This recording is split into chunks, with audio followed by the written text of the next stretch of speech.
There's been a call of other things. I hear I don't know if the cabinet has been dissolved or stuff like that. That is like putting balm on a wound. What we demand, and what I personally think is ready to happen, is that the entire Kenya Kwanza administration, led by Mr. Ruto, must vacate power.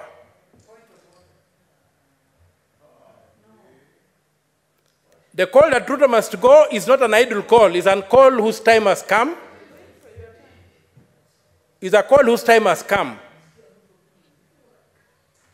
Mr. Ruto told us that criminals were on the streets. He has not produced a single criminal. You cannot be told lies every day. Senator Omtatah. Yes, Mr. Speaker. Just have your seat. I made myself very clear on how we are going to conduct ourselves during debate on this motion. Inasmuch as we suspended points of order, I said let us be responsible in the way we debate and let us be factual. You cannot call the president Mr. Ruto. This is not a Kamkunji. This is the Senate of the Republic of Kenya. Proceed. Okay, I can call him Dr. Ruto.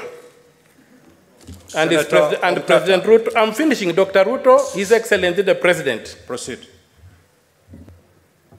But he never ceased being a Mr., so all those titles apply to him, if my English is correct. So I'm demanding that President Ruto vacates office as the only honorable thing to do. He's unable to balance our budget. It has collapsed. Everything around him is collapsing. So you cannot say that his juniors should bear the burden. The ball stops with him, and the call that President Ruto must go is a call that must be applied. And as they say, a fish begins rotting with the head. So, and among my people they say, a river does not flow higher than its source. And when you look at the sun, you must blink. Justice is crying out. Our children have died, something that has never happened in this country. The president has called them criminals. And the president cannot continue sitting in power when the children have died. And he said you do anything at whatever cost. When the Constitution says you can't do anything at whatever cost. So my call is to associate my voice with those who are saying that the president vacates office. There's no room for all these things we are doing here, and we start off with a new slate. Mr. Speaker, sir, anything less than that will not avenge the blood that has been spilled on our streets. A street that is hallowed, a street that is recognized in the Constitution as an arena for engaging politically. As the arena whereby, when this institution fails, the people of Kenya invoke Article 1 and go to engage.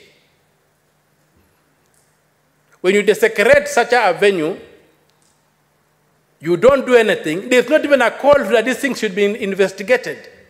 Instead, they're trying to say that we go and have dialogue to assuage, to see, I don't know how to distort what is happening, to do whatever, to see how.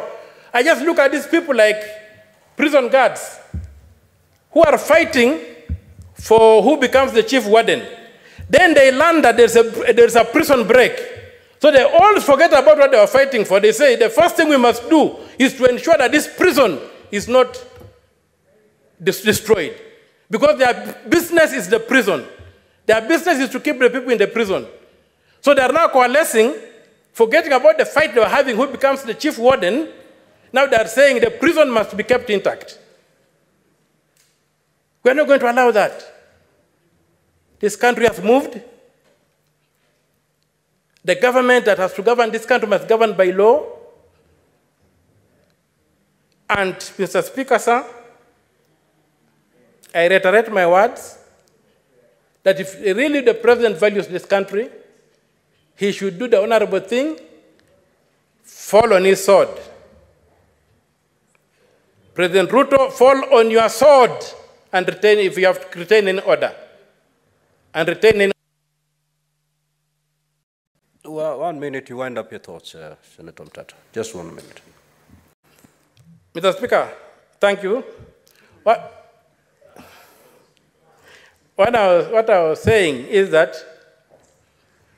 like in the old days of the Roman soldiers, when they felt that they had brought dishonor to the country,